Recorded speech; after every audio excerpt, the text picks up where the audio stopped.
लिए देखिए, जब भी आप गणित पढ़ें तो यदि आप किसी भी कॉम्पिटिटिव एग्जाम की तैयारी कर रहे हैं तो गणित के लिए सबसे अच्छी जो किताब होती है जिसमें हमको पढ़ना चाहिए गणित, और जिसमें सब कुछ स्पष्ट दिया है और पूरा उसको डिटेल में वो बताया है, तो उस किताब मेरे पास जैसे है, इसको मैं आपको दिखा रहा हूं, ये है।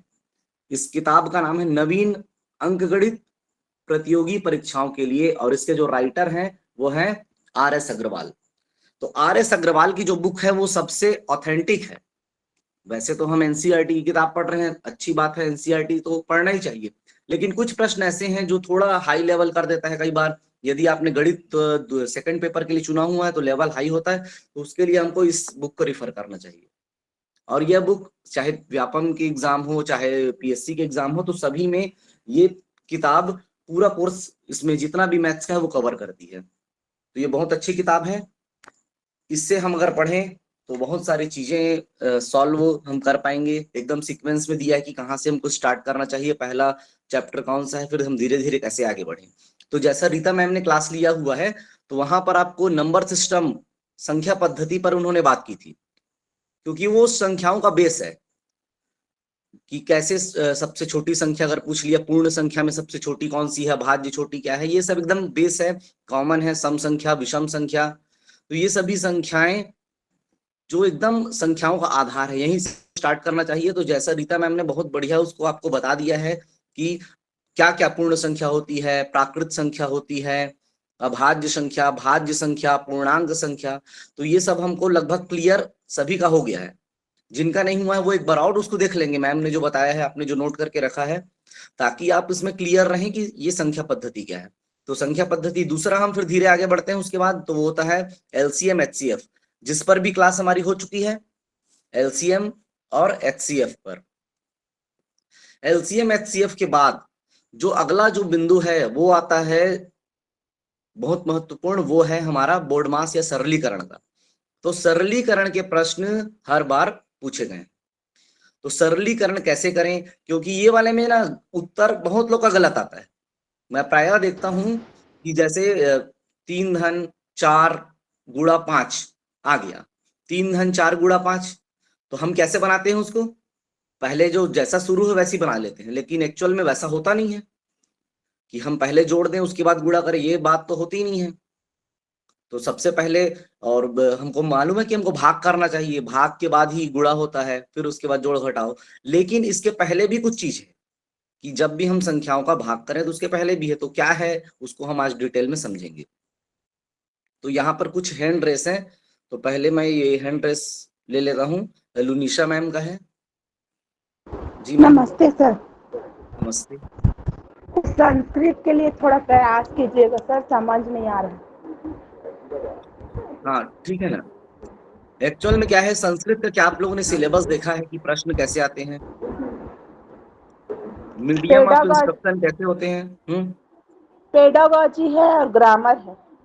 हाँ, तो आपने संस्कृत को क्या लिया है, संस्कृत मीडियम में संस्कृत लिया है कि केवल एक लैंग्वेज में संस्कृत लिया है? तो शायद लैंग्वेज में लिया। लैंग्वेज। हाँ, लैंग्वेज टू संस्कृत होगा ना। ठीक है, संस्कृत की क्लास के लिए तो थोड़ा भी अपने तरफ से प्रयास कीजिए जब तक से चालू नहीं हो रहा है क्लास।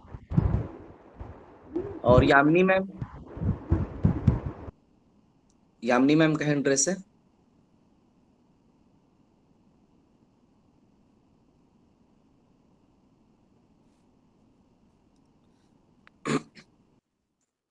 ठीक है, तो चलिए मैं अब आता हूं सीधे अपने सेशन में। तो हम आज स्टार्ट करेंगे कि जैसे कि मैं आपसे स्टार्ट करने वाला हूं कि जोड़ने वाला। तो यहाँ पर सबसे पहले मैं अपना स्क्रीन शेयर कर देता हूं ताकि आपको दिखे।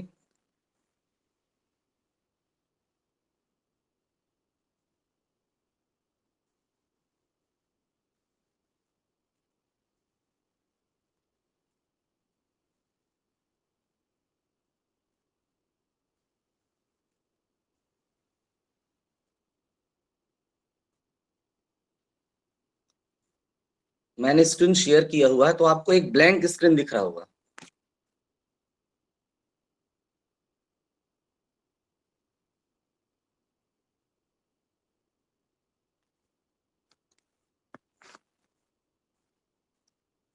तो चलिए अब मैं स्टार्ट करूंगा कि सबसे पहले मान लो प्रश्न आया कि हमको 12 का जो पहाड़ा है, 12 के पहाड़े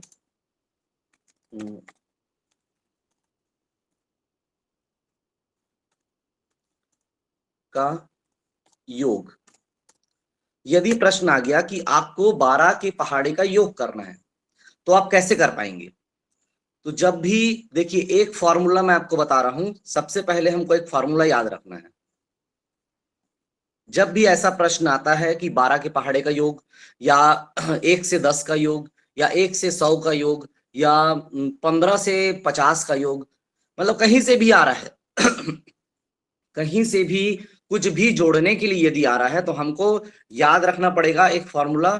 तो उस फॉर्मूला का नाम है पहली संख्या, नोट कर लीजिए इसको, पहली संख्या धन अंतिम संख्या।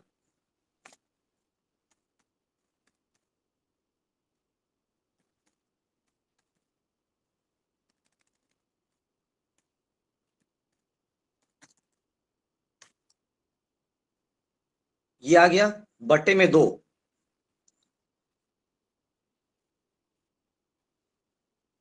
पहली संख्या धन अंतिम संख्या बटे करेंगे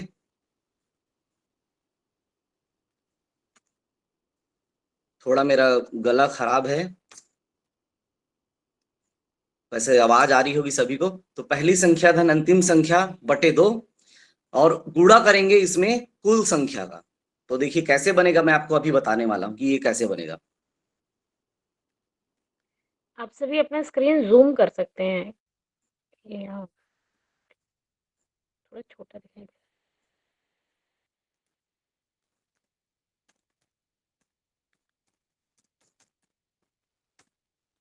ठीक है, तो ये फॉर्मूला है पहली संख्या धन अंतिम संख्या बटे 2 गुणा कुल संख्या।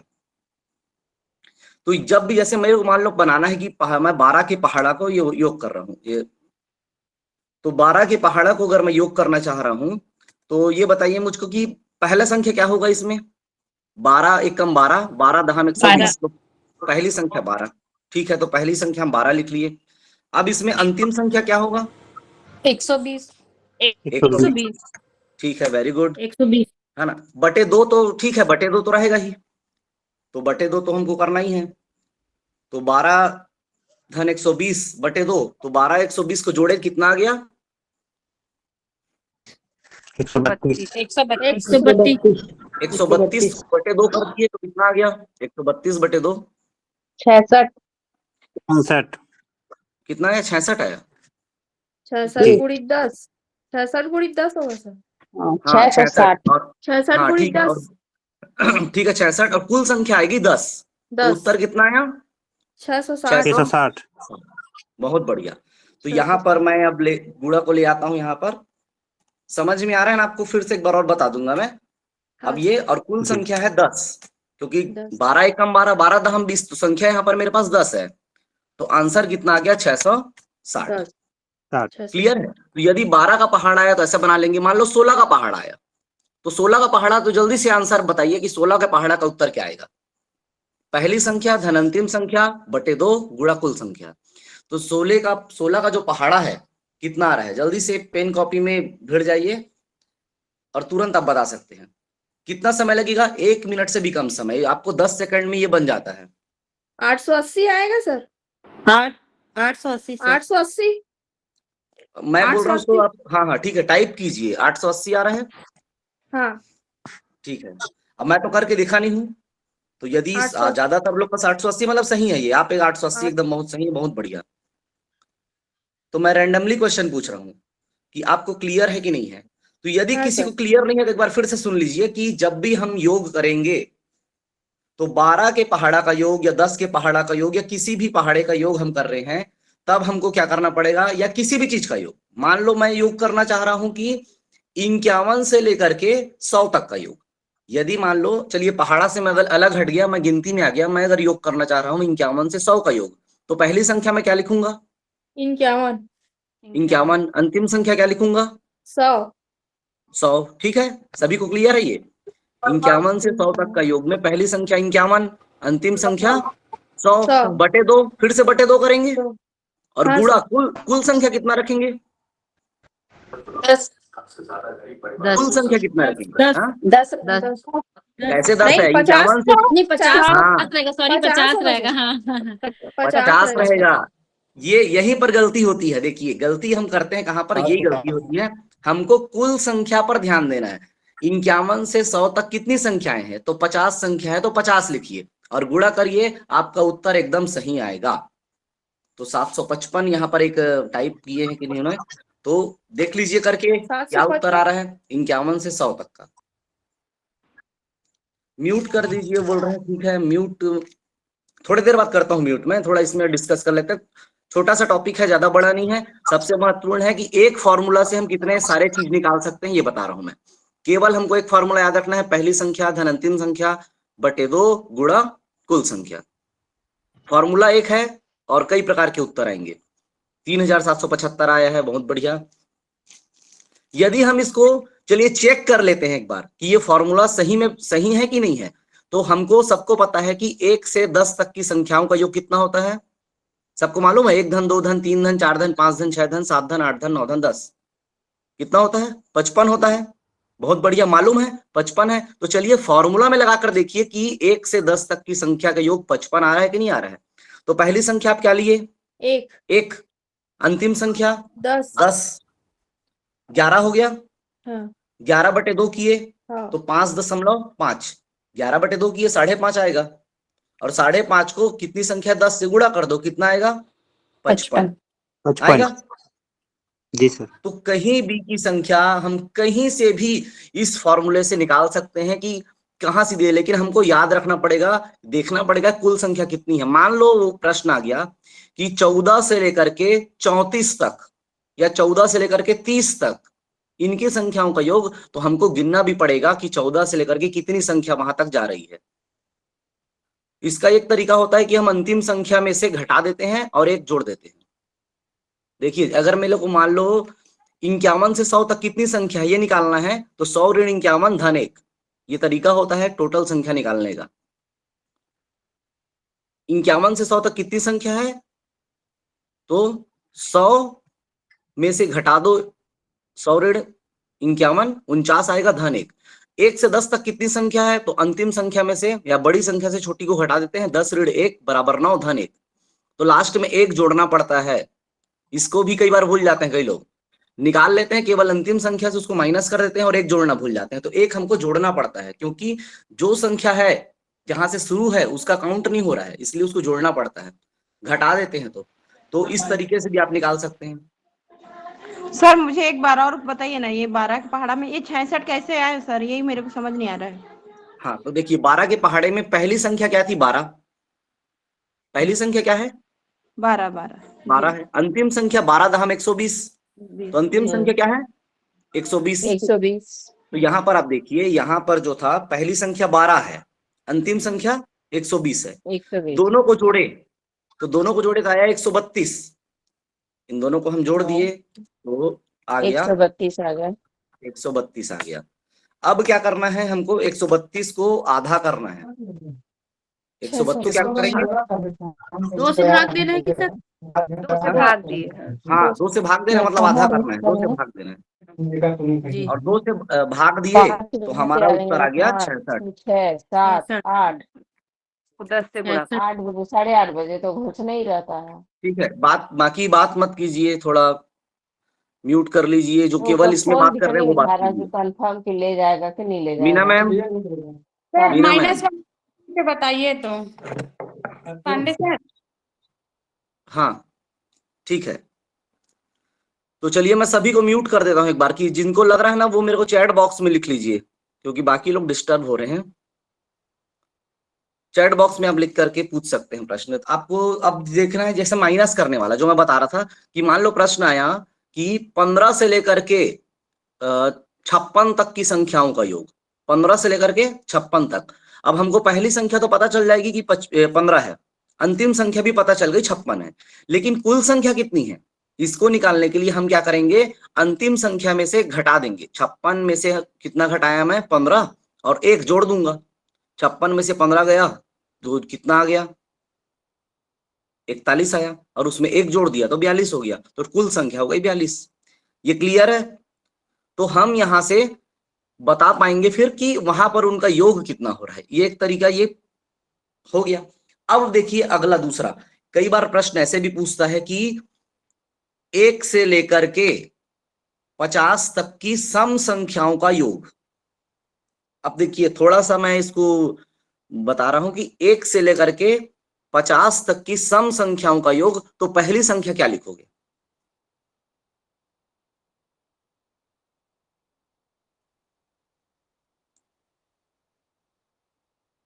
हाँ बहुत बढ़िया। हाँ, जो 1 लिख रहे हैं वो ध्यान देंगे कि 1 नहीं आएगा। 1 से 50 तक की सम संख्याओं का योग बोला है, तो पहली सम संख्या कौन सी है वो आएगा, और अंतिम सम संख्या कौन सी है फिर उसको लिखना पड़ेगा। तो पहली सम संख्या 2 है, 2 लिखोगे। अंतिम संख्या सम संख्या कौन सी है तो उसको लिखोगे बटे 2, और गुणा में कुल संख्या। तो कुल संख्या यहाँ पर नहीं, अंतिम में 50 है, 48 क्यों? 1 से 50 तक बोल रहा है, तो अंतिम संख्या जो 50 है वो भी तो सम संख्या है ना। तो 1 से 50 तक की सम संख्याओं का योग अगर बोल रहा है तो 2 धन 50, कितना उत्तर आ रहा है बताइए, इसमें कितना उत्तर आ रहा है? पहली संख्या हमने लिख दिया 2, अंतिम संख्या हमने लिख दिया यहां पर 50, तो 52, 52 बटे 2 किए तो आ गया 26, और 26 के बाद इसमें हम गुणा कर दिए कितने का? 25 का गुणा करना पड़ेगा। क्यों गुणा कर रहे हैं 25 का? क्योंकि 1 से लेकर के 50 तक 25 सम संख्याएं होंगी और 25 विषम संख्याएं होंगी, आधा ही होगा। तो यहां पर हमने 25 का गुणा कर दिया, तो कितना उत्तर आ गया? 26 गुणा 25 किए तो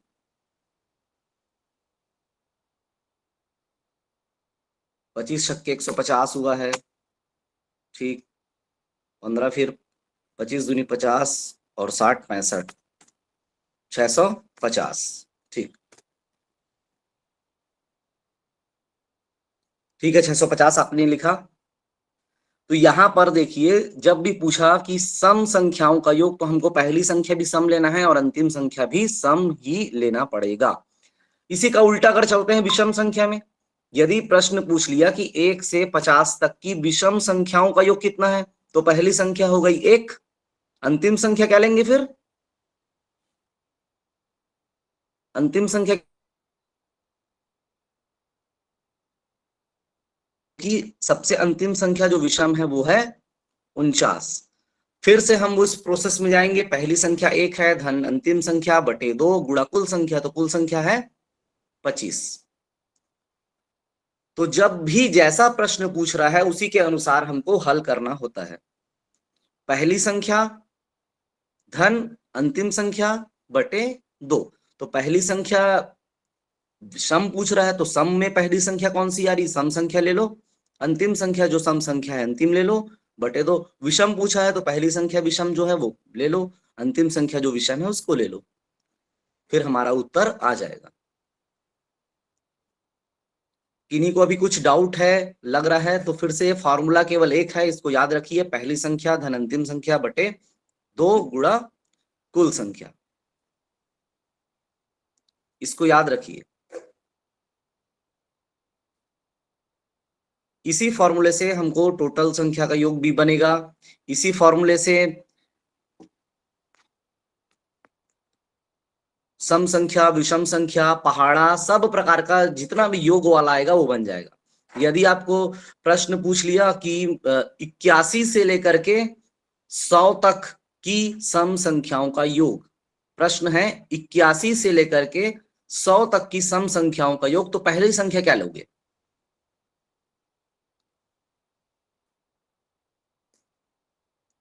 इक्यासी से 100 तक की सम संख्याओं का योग, तो पहली संख्या 82, बहुत बढ़िया।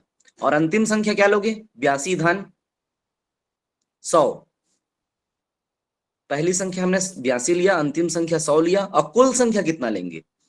तो यहां पर आप काउंट कर लीजिए, ज्यादा अच्छा है, गिन लीजिए। 10 है वैसे, ठीक है 10 है, लेकिन गिन लीजिए, ज्यादा अच्छा है।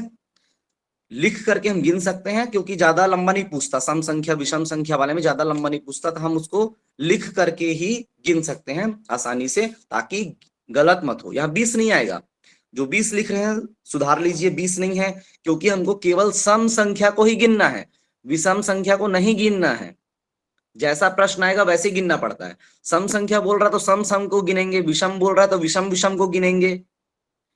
पहली संख्या अगर सम बोल रहा है तो पहला सम लेंगे, अंतिम सम लेंगे। विषम बोल रहा है तो पहला विषम लेंगे, अंतिम विषम लेंगे। मान लो प्रश्न है 81 से 100 तक की विषम संख्याओं का योग, तो पहला 81 हो गया और अंतिम 99 हो गया, 99। 100 के पार जाना नहीं है, उसी के बीच सीमित रहना है। तो यहाँ पर 910 आंसर बता रहे हैं, बहुत बढ़िया। आप लोग उसको बना रहे हैं और सभी बनाइए, बना करके देखिए, क्योंकि गणित है वो प्रैक्टिस मांगता है, अभ्यास मांगता है। जितना हम अभ्यास करेंगे, जितना प्रैक्टिस करेंगे, गणित उतना ही सरल है हमारे लिए। जितना हम अभ्यास नहीं करेंगे, गणित उतना कठिन है। तो गणित का अभ्यास है, केवल अभ्यास और कुछ नहीं। हालांकि उसमें कुछ तरीके हैं, कुछ ट्रिक्स है, कुछ फॉर्मूला है जो हमको पता होना चाहिए, जिससे हम आसानी से बना सकते हैं। तो मुझे लगता है ये वाला क्लियर हो गया होगा। अब मैं आगे बढ़ता हूं अगले टॉपिक की ओर। क्लियर है? क्लियर है ये वाला? तो आपको कहीं कंफ्यूजन इसमें नहीं होने वाला है। पहली संख्या, अंतिम संख्या, कुल संख्या, इतने का खेल है। पहली संख्या, अंतिम संख्या, कुल संख्या, जो हम आसानी से निकाल सकते हैं। अब चलिए अगला जो प्रश्न आता है, इसमें मैं आगे बढ़ जा रहा हूं। उसमें बोलता है इकाई का अंक निकालने के लिए। तो इकाई का अंक मैं आपको दिखा रहा हूं। जैसे कि मान लो प्रश्न आ गया 256, पहले इंग्लिश करो।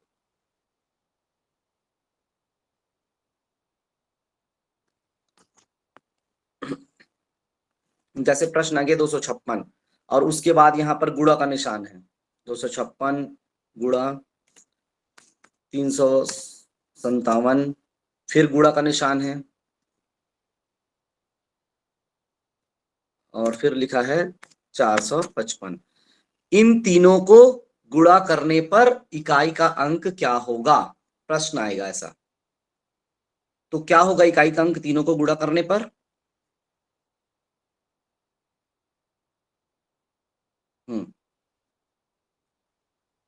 स्क्रीन नहीं दिख रहा है, देखिए नेटवर्क चेक कीजिए आप। मुझे तो दिख रहा है, क्योंकि मैं मोबाइल से भी जुड़ा हूं और लैपटॉप से भी जुड़ा हूं। हाँ, 00 बहुत लोग ने बता रहा है 00, शून्य आएगा। ठीक है, शून्य आएगा। कैसे आया? कई लोग 2 भी बताए हैं। तो देखिए हमको क्या करना पड़ता है कि इकाई और इकाई अंक को गुणा करना पड़ता है, बाकी अंक से कोई मतलब नहीं हमको। तो हमको क्या लेना पड़ेगा यहाँ पर? केवल पहले में 6 ले लेंगे, दूसरे में 7 ले लेंगे और तीसरे में 5 ले लेंगे। पहले में 6 है इकाई में, दूसरी संख्या में इकाई में 7 है और तीसरी संख्या में इकाई में 5 है। तो हम केवल इकाई इकाई के अंक को लेते हैं और उसको गुणा करते हैं, और जो भी इकाई में आया वही हमारा उत्तर होता है। तो 7 पंचे 35 छक्के, गुणा कर लो। 7 पंचे 35, 35 में 5 आ गया, तो फिर 5 और 6, 6 पंचे 30। केवल इकाई को गुणा करो, या फिर मैं ऐसे गुणा करके आपको दिखाता हूँ। 7 छक्के 42, 42 में इकाई में क्या है? 2, 2 को बस रखो और उसके बाद फिर से गुणा और फिर है 5, 2 पंचे 10, तो इकाई में आया 0।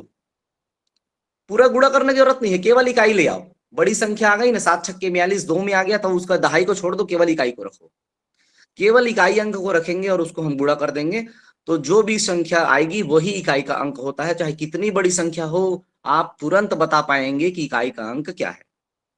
कितना भी बड़ा आ जाए, एकदम सरल है एकदम इकाई। अब देखिए, अब मैं आपसे थोड़ा इकाई का अंक में थोड़ा सा मैं आगे बढ़ता हूं कि अगर मान लो घात में आ गया, जैसे कि 256 है, मान लो ये एक संख्या है 256, इसको मैं ब्रैकेट में डाल देता हूं। ठीक है, और इसके घात में, अब घात कैसे लिखते हैं ये मुझे तो नहीं आता, लेकिन मैं आपको लिख रहा हूं, यही बगल में मैं लिख रहा हूं उसके। 256 का घात लिखा है 458। एक बार, हाँ, क्या बोल रहे हैं? एक बार रिपीट करिए। तो ठीक है, रिपीट मैं कर रहा हूं कि जब भी गुणा का प्रश्न आया, इस प्रकार का ये प्रश्न आया, कोई भी संख्या इसमें हो सकती है 3 अंक की, 4 अंक की, 5 अंक की, और उसमें गुणा का निशान है, और बोलेगा कि इकाई का अंक इसमें क्या होगा गुणा करने पर, तो हमको केवल इकाई और इकाई के अंक का गुणा करना है। यहाँ पर 6 है, यहाँ पर 7 है, तो 7 छक्के 42, 42 में इकाई में क्या आ गया 2, तो केवल 2 को रखिए, और यहाँ 5 है तो 5 दूनी 10, 10 में इकाई का अंक क्या है 0 है, तो इकाई का अंक इन पूरी संख्याओं को गुणा करने पर 0 आएगा। तो ये है। अब मैं प्रश्न बोल रहा हूं कि जैसे 256 है और इसका घात दे दिया है 458, तो 458 अगर घात दिया है तब इकाई का अंक क्या होगा? अब ये बताइए, कोई बता पाएंगे? कोई संख्या है, इसके घात पर इतना बड़ा घात दे दिया है, मतलब 256 को 458 बार गुणा करने बोल रहे हैं, तो इकाई का अंक क्या होगा? तो 8 बोल रहे हैं, 6 बोल रहे हैं, 8 बोल रहे हैं, मतलब तुक्का ही लगा रहे हैं, या तो 6 होगा या 8 होगा। 6 बोल रहे हैं, ठीक है 6, 2 भी बोल रहे हैं,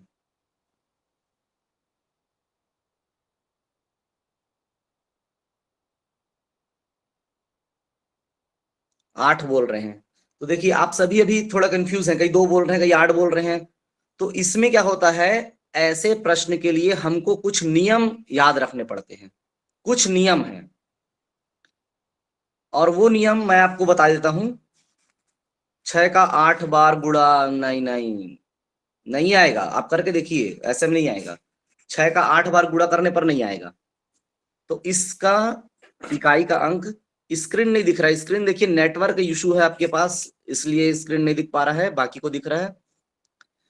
हाँ, एक 4 से भाग वाला बोल रहे हैं, ठीक है, वो ट्रिक तक पहुंच रहे हैं। तरीका जो है, तो जब भी घात में आएगा, घात वाला प्रश्न आएगा, तो इसका इकाई का अंक निकालने के लिए हमको कुछ नियम याद रखने पड़ेंगे। तो नियम मैं बता देता हूं। जो सबसे पहला नियम है, तो आप इसको नोट कर लीजिए। पहला नियम, यदि इकाई में 0, 1, 5, 6, इस जो मैं बता रहा हूं नियम है, इसको नियम को नोट कर लीजिए। यदि इकाई में 0, 1, 5, 6, नोट कर लीजिए इसको, तब इकाई के अंक में कोई परिवर्तन नहीं होता।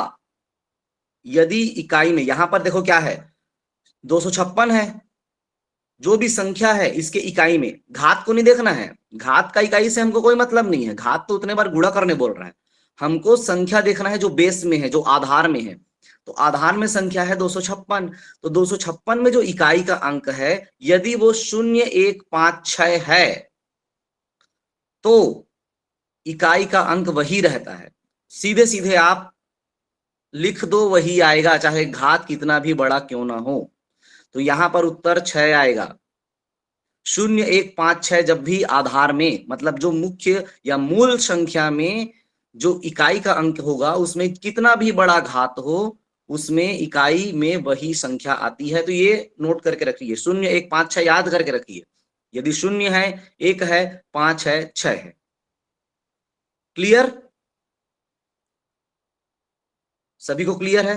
4 संख्या 0, 1, 5, 6। अब सवाल ये आता है कि बाकी संख्या आ गई तो कैसे करेंगे? तो चलिए इसके लिए मैं आपको दूसरा रूल बताता हूं, और जो है रूल किसके लिए? 9 के लिए। यदि, ठीक है, एक बार और बता देता हूं मैं, कि यदि घात वाली संख्या है, वहां पर अगर बोल रहा है कि इसमें इकाई का अंक क्या होगा, तो हम आधार संख्या या मूल संख्या को देखेंगे कि यहां पर जो मूल संख्या है ये 256 है जैसे, तो इसमें इकाई का अंक क्या है? यदि इसमें इकाई का अंक 0, 1, 5, 6 है, तो वही संख्या इकाई की होगी। यदि यहाँ पर 6 है तो 6 उत्तर आएगा, 5 रहता इकाई में, यहाँ पर जैसे 5 तो 5 आता, यदि 0 रहता तो 0 आता, यदि 1 रहता तो 1 आता। तो 0, 1, 5, 6, यहां पर अगर घात कितना भी बड़ा क्यों ना हो, चाहे 1 हो, चाहे 2 हो, चाहे 200 हो, 2000 हो, 2 लाख हो, घात कितना भी बड़ा हो, इकाई का अंक वही आएगा 0, 1, 5, 6 में। लेकिन 9 के लिए देखिए, अब थोड़ा सा तरीका बदलेगा। अब 9 के लिए क्या होता है, अगर मान लो यहां पर इकाई का अंक 9 है और घात दिया है, तो हमको देखना पड़ेगा कि घात सम है या विषम है। क्या देखेंगे हम? घात सम है या विषम। तो यदि इवन और ऑड, इवन मतलब सम है या विषम है। क्या सम विषम है? तो उसका घात सम है कि विषम है। जैसे यहां पर जो घात है, मैं यहाँ पर शून्य को यहाँ पर मैं 9 बना देता हूँ, मैं यहाँ पर 9 बना दिया। तो मान लो 259 है, कोई आधार संख्या 259 है, उसके घात में 458 दिया है, तो हम ये देखेंगे अगर इकाई का अंक 9 है तो उसका जो घात है वो सम है कि विषम। तो हम कैसे पहचानते हैं सम विषम? तो हम इसके इकाई का अंक देखते हैं, घात का, घात के इकाई का अंक को देखेंगे कि वह 2 4 6 8 0 मतलब सम है। 1 3 5 7 9 है तो विषम है। तो यहाँ पर 458 लिखा है, इसका मतलब ये कह रहा है कि वो सम संख्या है। तो यदि 9 है और उसका घात सम है ना, तो मैं यहाँ पर लिख देता हूँ, हिंदी में लिखता हूँ तो फिर वो ज्यादा आपको स्पष्ट होगा। तो हिंदी कर लेता हूं। तो यदि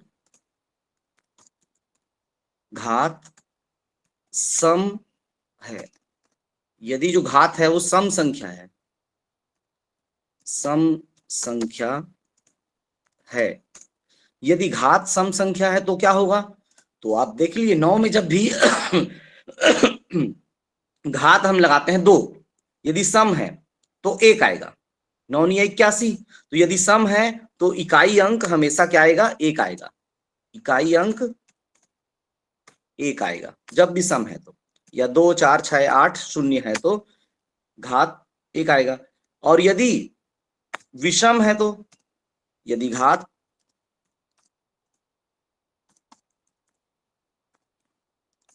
विषम संख्या है तो क्या आएगा? 9 की घात 1, 1 विषम है तो क्या आता है? 9। तो 9 वाले में हमको देखना पड़ेगा कि जो घात है वो सम है या विषम है। यदि सम है तो हर बार उत्तर 1 ही आएगा, और अगर विषम है तो उत्तर 9 ही आएगा। ये 9 का नियम है। क्लियर है ये वाला?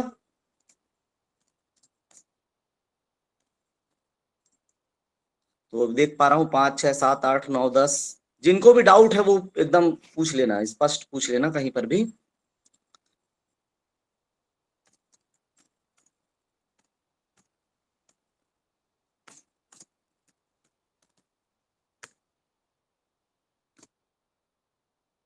यदि घात में 9 है तभी देखेंगे ना, 9 है तभी देखेंगे, बाकी दूसरा रहेगा तो नहीं देखना है। 0 1 5 6 अगर इकाई में रहा, घात कितना भी बड़ा है तो हम उस संख्या को देखते हैं, तो वही आ जाता है। 0 1 5 6 जो आधार संख्या है वहां पर अगर इकाई में 0 1 5 6 है इकाई में तो उत्तर वही आता है। यदि 9 है वहां पर तो 9 में हम फिर देखना पड़ेगा कि उसका जो घात है वो सम है या विषम है। तो जैसे कि मैं मान लो यहां पर लिखा हूं, एक्चुअल में क्या है, घात कैसे बनता है ये मुझे नहीं आता इसमें टाइप करने में, तो मैं इसको आपको घात बना करके यहाँ दिखाता। तो इसका एक तरीका होता है कि हम इसको ऐसा लिख देते हैं, ये ऐसा निशान बना देते हैं घात के लिए। तो एक बार और आपको संख्या मैं समझाता हूं कि अगर मान लो 7 8 5 6 9 इतनी बड़ी संख्या है, 7 6 5 7 8 5 6 9, और इसमें घात में लिखा है 128 या 127। तो यदि ऐसा लिखा है तो यहां पर जो आधार संख्या है, यहां हम देख पा रहे हैं कि इकाई में 9 है। अब इसको हल करने पर जो उत्तर है क्या आएगा, इकाई की संख्या क्या आएगी? तो हमको देखना पड़ेगा कि जो घात है, ये जो घात है वो सम है या विषम। तो यहाँ पर 7 है मतलब ये विषम है। तो अगर विषम है तो डायरेक्ट हम उत्तर कितना लिख देंगे, या जो उत्तर है उसमें निशान लगा देंगे, तो हमारा उत्तर हो जाएगा सीधे सीधे 9। सीधे 9 में लगा दो, कुछ हल करने की आवश्यकता नहीं है, केवल देखना है सम विषम। विषम है तो 9। अगर मान लो प्रश्न कुछ और है इसमें, अगर आ गया ये ऐसा आ गया और यहां पर आ गया है 2 5 4 254, तो हम यहां पर देख रहे हैं इकाई में 9 है और घात जो है वो सम संख्या है, तो उत्तर आंख मूंद करके लगा दीजिए 1। दो ही चीज रहता है 9 वाले में, दो ही चीज है, या तो सम होगा या विषम। सम है तो 1 आएगा, विषम है तो 9 आएगा। क्लियर है? क्योंकि हमको संख्या को नहीं देखना सम विषम, संख्या में तो 9 ही रहेगा, तो विषम ही रहेगा 9 है तो। हमको घात को देखना पड़ता है कि वो घात सम है या विषम है। तो ये वाला प्रश्न ठीक है, ये हो गया दूसरा नियम। अब आएंगे तीसरे नियम पर। अब तीसरा नियम, तीसरे नियम में जो संख्याएं बच गई उसको एक साथ पढ़ते हैं। क्या क्या बच गया है? 2 बच गया है, 3 बच गया है, 2 3 4 7 8। यदि इकाई में 2 3 4 7 8 है तो कैसे बनाएंगे? तो जब भी ऐसी संख्या आएगी जहां पर इकाई में 2 3 4 7 8 रहे और घात रहे बड़ा सा, तब हमको उस घात को 4 से भाग करना पड़ता है। जैसे कि मैं संख्या लिख देता हूं यहां पर 1 2 5 2 ये है, और इसके घात में लिख लेता हूं कुछ भी 253 लिख दिया। यदि 1252 संख्या है, मतलब इकाई में 2 है और घात दिया हुआ है, तब हम इसको कैसे हल करेंगे? तो इसको हल करने के लिए जो घात दिया हुआ है उसको 4 से भाग करेंगे। किससे भाग करना है? 4 से। तो 253 को भाग कर दीजिए 4 से। 253 को अगर भाग करेंगे 4 से तो कितना आ रहा है?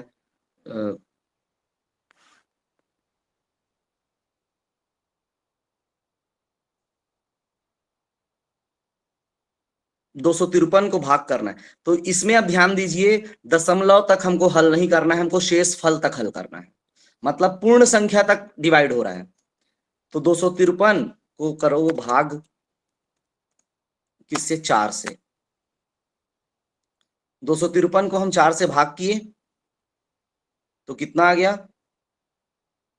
4 छक्के 24 और 4 तिया 12। 63 भागफल आया और शेष कितना आया? भागफल और शेष दोनों का महत्व है यहां पर ना। भागफल आया 63, शेष आया 1। क्लियर है यहां तक?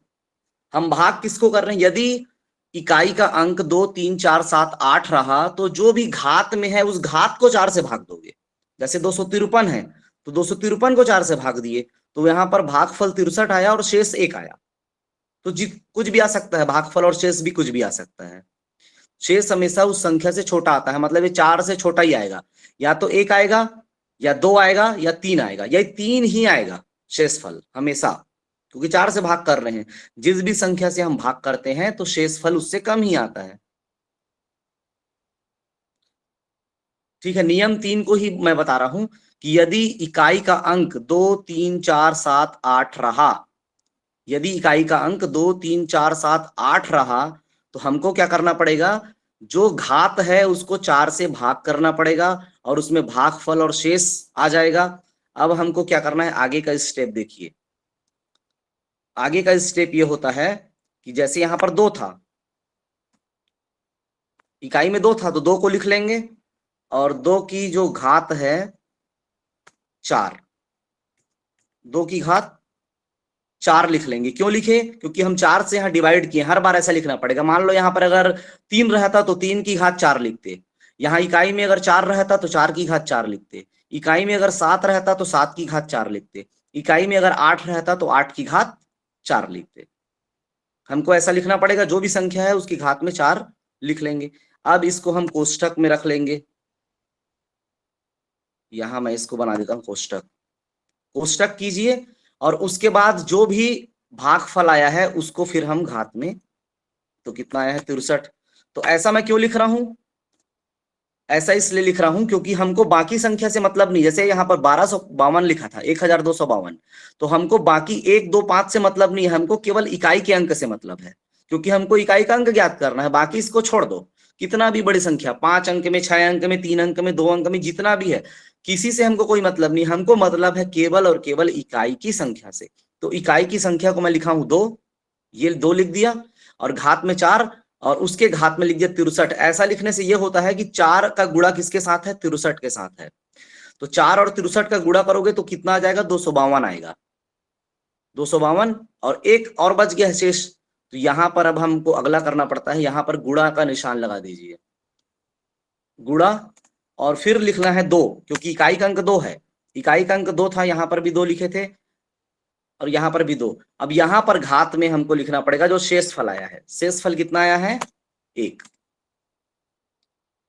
शेषफल जो आया है 1। ऐसा मैं क्यों लिख रहा हूं?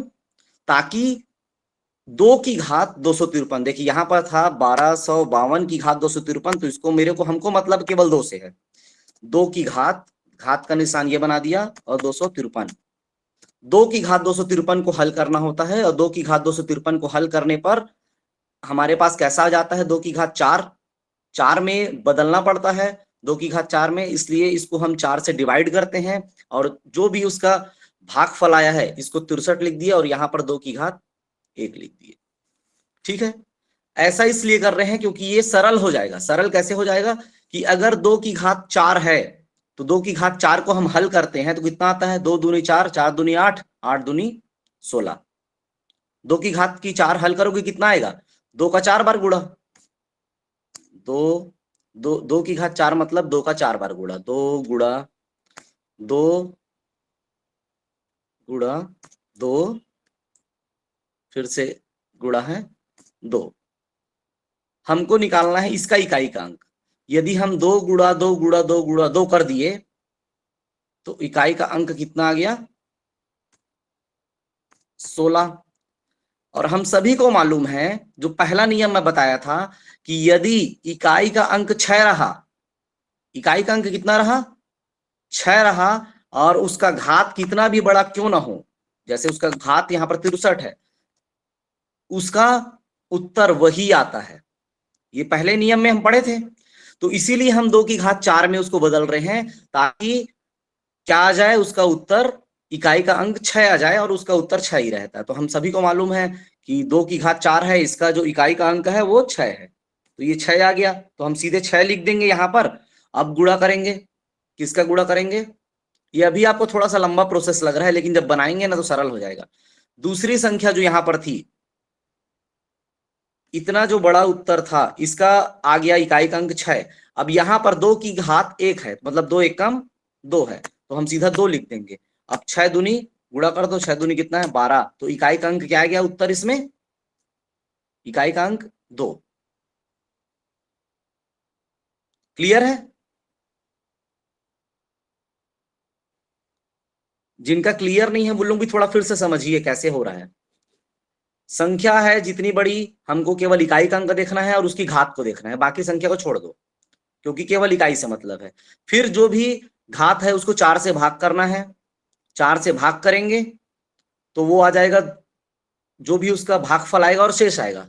शेष 0 भी आ सकता है, 1 भी आ सकता है, 2 भी आ सकता है, 3 भी आ सकता है, कुछ भी हो सकता है। फिर उसके बाद हम जो भी इकाई का संख्या है उसमें घात में 4 लिखेंगे, और जो भागफल है उसको उसके घात में रख देंगे, और गुणा जो संख्या फिर से 2 है और जो शेष फल बच गया उसको घात में लिखते हैं।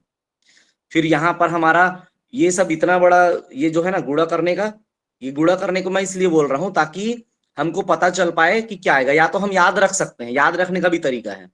2 का घात 4 है तो उसका उत्तर हमेशा 6 ही आता है। 3 का घात 4 है तो उसमें उत्तर हमेशा 1 आता है। तो आज की स्टडी मटेरियल का पीडीएफ, तो हाँ ठीक है, पीडीएफ में बना के डाल दूंगा। इसका जो रूल है, एक और मेरे पास बुक है, देखिए जो दूसरी बुक है जिससे मैं अभी बता रहा हूँ, ये बुक भी देख लीजिए कौन सा है ये बुक जो है ये है वस्तुनिष्ठ अंकगणित, ये है। तो इसमें थोड़ा ट्रिक वाला दिया हुआ है, थोड़ा शॉर्टकट है, इसलिए मैं इसमें ले रहा हूँ। बाकी सबसे अच्छी बुक तो आर.एस. अग्रवाल की है। आर.एस. अग्रवाल की जो बुक होती है वो गणित के लिए सबसे अच्छी बुक है, और इसका मैं पीडीएफ बना करके डाल दूंगा। तो ये जो तरीका है, ये प्रोसेस है, हमको शुरू में थोड़ा सा ये थोड़ा लंबा लग रहा है, लेकिन ये लंबा नहीं है, बहुत सरल है, क्योंकि अभी मैं समझा रहा हूं इसलिए थोड़ा ज्यादा समय ले रहा हूं आपसे। यहाँ पर क्या है, अब मैं लेट से ज्वाइन हुई तो पीपीटी, हाँ तो ठीक है ना, मैं इसको पीडीएफ बना के डाल दूंगा। दूसरा एग्जाम्पल, हाँ ठीक है, अभी दूसरा एग्जाम्पल लेके चलते हैं, अभी तो 2 वाला बताया मैं। अब हम दूसरा एग्जाम्पल लेते हैं जिसमें हम लेंगे अब 3 का, 2 का ले लिए, अब 3 का लेते हैं। तो चलिए यहाँ पर अब, या मैं इसको थोड़ा और जूम कर देता हूँ अपना, थोड़ा और आपको बड़ा स्क्रीन दिखे।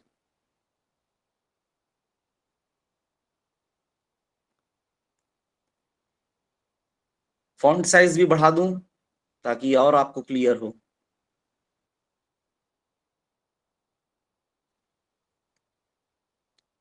चलिए अब हम अगली संख्या लेते हैं 500, थोड़ी बड़ी संख्या ले लेते हैं, ठीक है, इतनी बड़ी संख्या मैं ले लेता हूँ 45,263, और इसके घात में क्या संख्या लूं, आप लोग ही बता दो, मैं जो आप संख्या जो बोलोगी वही ले लेता हूं। यहाँ पर मैं 2 अंक 3 अंक, 3 अंक का प्राय पूछता है, 2 अंक वाला भी कम है, 4 का भी नहीं पूछता, 3 अंक का ज्यादा पूछता है। 456 बोल रहे हैं, तो चलिए 456 ये ले लिए, ठीक है। 888 ठीक है, अभी एक 456 ले लेता हूँ, फिर मैं बाद में दूसरा ले लूंगा। और अब हमको इसमें इकाई का अंक निकालना है, 45,263 है और घात में है 456।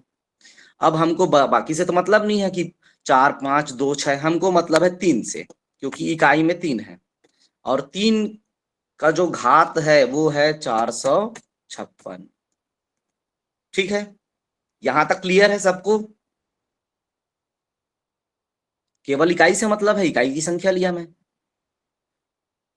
अब आगे मैं क्या कर रहा हूं, जो घात है उसको 4 से भाग करना है।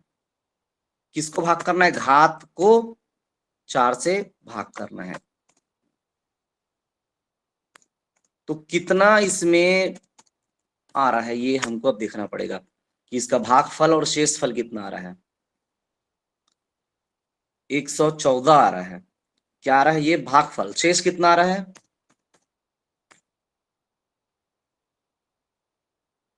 शेष 0 आ रहा है, ठीक है। तो ये भागफल है 114, भागफल आ गया, भागफल 114 आ गया, और इसका जो शेष आया है, शेष वो आया है 0 आया है। क्लियर?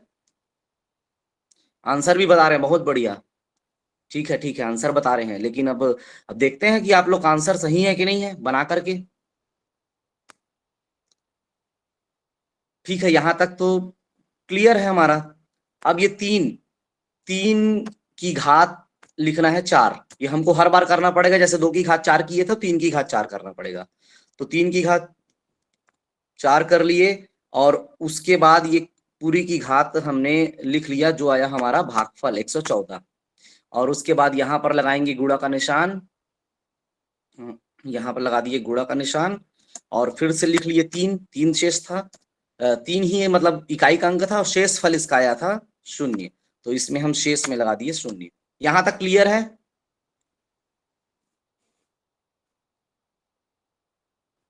क्लियर है, ठीक है। इकाई का अंक 3 था, 3 की घात 4, और जो भी भागफल आता है उसको लिख लेते हैं, फिर गुणा, फिर जो भी इकाई का अंक है उसकी घात में 0, ये ठीक है। अब 3 की घात 4 मतलब 3 का 4 बार गुणा, तो 3 का जब हम 4 बार गुणा करते हैं, 3 3 9 9 81, तो आता है 1 आता है इकाई का अंक। 3 का जब 4 बार किए, अब जब 1 आता है तो घात कितना भी बड़ा हो, पहला नियम फिर से देखिए, 0 1 5 6, 0 1 5 6 में कि अगर इकाई का अंक 1 है और उसका जो घात कितना भी बड़ा हो, तो वही संख्या हमारा इकाई का अंक होता है, तो 1 ही है। 4 कहां से लिए? तो 4 हमको लेना ही पड़ेगा, कहीं से लो 4 हमको हर बार लेना पड़ेगा, चाहे 2 रहे, चाहे 3 रहे, चाहे 7 रहे, चाहे 8 रहे, चाहे 4 रहे। यदि इकाई के अंक में ये 5 संख्या है तो हमको हर बार 4 से ही भाग करना है, ठीक है। इसीलिए 4 कहां से लिए? इसलिए 4 से हम भाग किए हैं, इसलिए हम यहाँ पर 3 की घात 4 किए हैं, और 4 और 114 उसका घात किए हैं, ये दोनों का गुणा हो जाता है, तो कितना आ जाएगा? 3 की घात 456 फिर आ जाएगा। हम इसी 456 को सरल किए हैं। तो 1 है, तो इसका उत्तर हमको 1 मिल गया। और यहाँ गुणा का निशान करते हैं, फिर से गुणा का निशान रख दिए, ये छोटा हो गया 1, और ये गुणा का निशान। हाँ, अब 3 की घात 0, तो जब भी किसी संख्या है उसके घात में 0 होता है तो उत्तर हमेशा 1 आता है, ये याद रखना है हमको। कोई भी संख्या है जिसके घात में 0 है तो उसका उत्तर 1 आएगा, वो संख्या नहीं आती और ना ही 0 आता है। यदि 1000 है, उसकी घात में 0 है तो 1 आएगा। यदि 2 है, उसकी घात में 0 है तो 1 आएगा। यदि 10 है, उसकी घात में 0 है तो 1 आएगा। कोई भी संख्या है जिसकी घात में या उसके पावर में 0 है तो हमेशा उत्तर 1 आता है। तो 1 गुणा 1 किए तो उत्तर कितना आ गया हमारा? 1 आ गया। ठीक है, अब चलिए यहां पर मैं अब आप लोग से बनाता हूं, एक प्रश्न बनवाता हूं। अपना पेन कॉपी उठा लीजिए और बनाते हैं एक प्रश्न। अब हम कहाँ कहाँ का बना लिए? यहां से नियम में हम बना लिए, 2 का बना लिए हैं, 3 का बना लिए हैं, ये तीसरा नियम में, ये वाले भी नियम में हम बनाए हैं अभी। 2 3 4 है, 4 7 8। तो चलिए 4 वाला मैं आपको देता हूं प्रश्न एक, जिसकी इकाई का अंक 4 है। तो कोई भी संख्या ले लेते हैं, 5 2 6 9 4। कोई भी संख्या, कितनी बड़ी भी हो सकती है, क्योंकि बाकी संख्या से मतलब होता नहीं। इसकी घात में ले लेते हैं, पहले क्या बोले थे आप लोग, उसी में से मैं एक लेता हूं, यहां से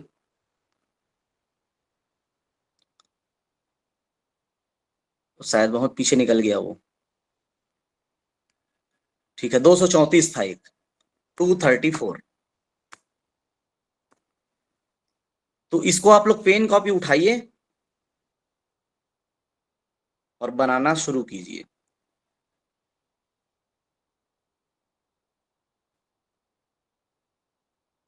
5,26,594 और उसके घात है 234। कैसे बनाएंगे? तो यहाँ पर आपको तरीका के लिए मैं ये वाला खोल देता हूँ। प्रश्न एक बार नोट कर लीजिए सभी लोग, इसको नोट कर लीजिए, फिर मैं वो जो मैं हल किया हूँ उसको आपको ले आऊंगा वहां पर। हमको केवल 4 से मतलब है, इतने लंबे से मतलब ही नहीं है।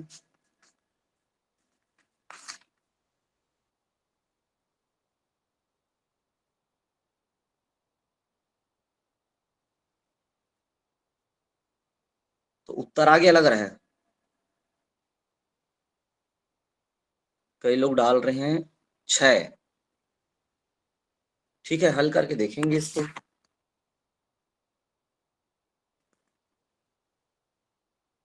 ये देखिए ये वाला तरीका। तो यहाँ पर मैं और आपको थोड़ा सा लिख देता हूँ कि 4 की घात 234।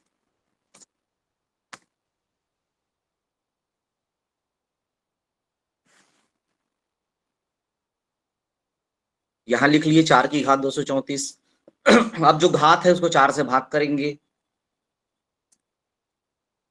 तो भाग फल आएगा, कुछ शेष फल आएगा। यहाँ पर 6 6 उत्तर लिख रहे हैं। ठीक है, चेक कर लेंगे भी, ये आप लोग जो लिख रहे हैं वो उत्तर सही है कि नहीं है। तो 4 की घात 4 में पहले तो हम इसको डिवाइड, इसको बना लिए 4 की घात 4 में, और जो भी यहाँ पर भागफल आ रहा है तो 4 पंचे 20।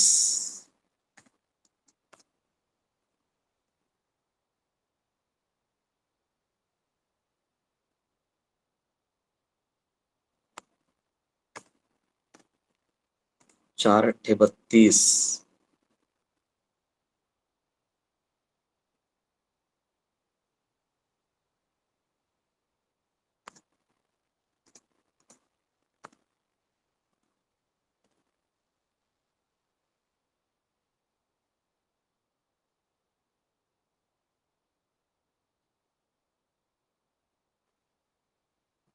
तो यहाँ पर हम वैसा बना लिए, 4 पंजे 20 हो गया, ये 4 अट्ठे 32 और 2 आया है इसमें।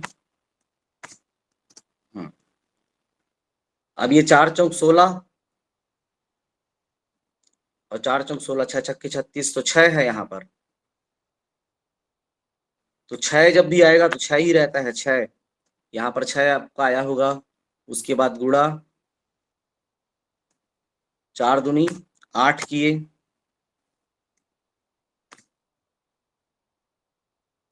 कितना आया? 4 दूनी 8 नहीं आएगा, 4 चौक 16 आएगा। सॉरी यहाँ पर मैं 8 लिख दिया। हाँ 4 चौक 16,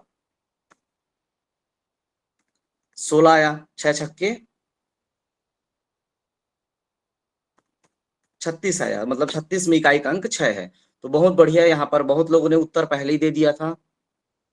58 कहाँ से आया? तो 58 जो आया है, यहाँ पर लिखा है 4 की घात 234, तो 4 से मैंने भाग दिया है। 234 भागित 4, यहाँ पर मैंने भाग दिया है 200। हर बार हमको 4 से ही भाग देना है। 234, यहाँ से भाग का निशान में ले आता हूं। ये 234 भागित 4 मैंने दिया, तो यहाँ पर आया है भागफल 58, और शेष जो आया है वो आया है 2।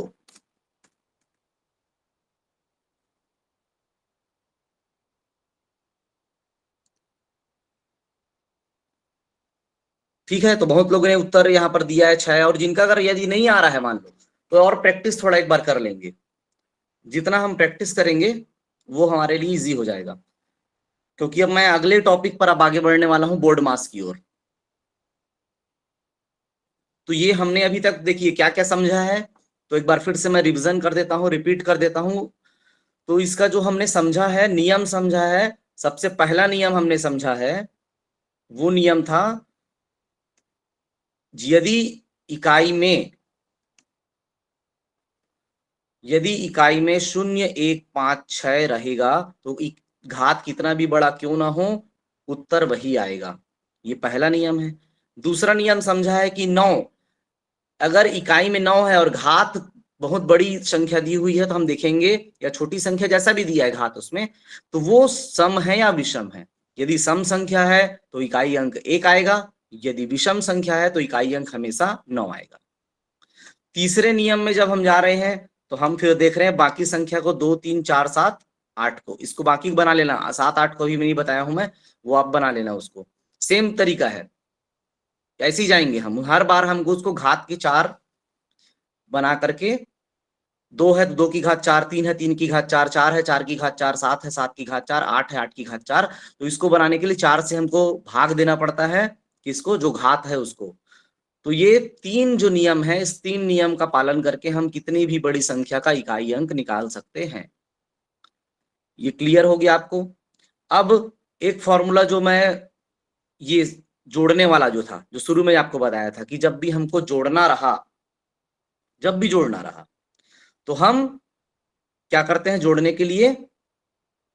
पहली संख्या धन अंतिम संख्या बटे 2 गुणा कुल संख्या, इस फॉर्मूला का उपयोग करते हैं। कई बुक में आप पढ़ेंगे तो n × n+1/2 ये दिया रहता है, कई बुक में दिया रहता है ये वाला n × n+1/2, ये फॉर्मूला दिया रहता है। आप लोग भी पढ़े होंगे, पढ़ाए होंगे। लेकिन यह फॉर्मूला केवल तब काम करता है जब पहली संख्या 1 हो। यदि पहली संख्या 1 नहीं है तो वो फॉर्मूला काम नहीं करेगा, गलत उत्तर आएगा। 1 से 10 तक बोलेगा, या 1 से 100 तक बोलेगा, 1 से 51 तक बोलेगा, तभी n × n+1/2 का फॉर्मूला काम करेगा। इसलिए मैं उस फॉर्मूला को नहीं बता रहा हूं आपको, मैं फॉर्मूला बता रहा हूं, वो है पहली संख्या धन अंतिम संख्या बटे 2 गुणा कुल संख्या। ये हर जगह काम करेगा, चाहे 1 से शुरू हो, चाहे 2 से शुरू हो, चाहे 10 से शुरू हो, चाहे किसी भी चीज से शुरू हो, तो वहां पर काम करेगा। और इसी फॉर्मूला से एक और काम करता है, वो है औसत निकालने के लिए। औसत निकालने वाला भी इस फॉर्मूला से काम करेगा। हालांकि ये वाला जो मैं फॉर्मूला बताया आपको बुक में नहीं मिलेगा, जो बुक मैं रखा हूं उसमें भी नहीं दिया है। तो इसका जैसे औसत का मैं एक देता है फॉर्मूला, तो औसत का देखिए इसमें फॉर्मूला क्या दिया आपको मैं बता रहा हूं, और वो फॉर्मूला सरल कैसे हो सकता है, ये बुक से मैं देख रहा हूं। औसत में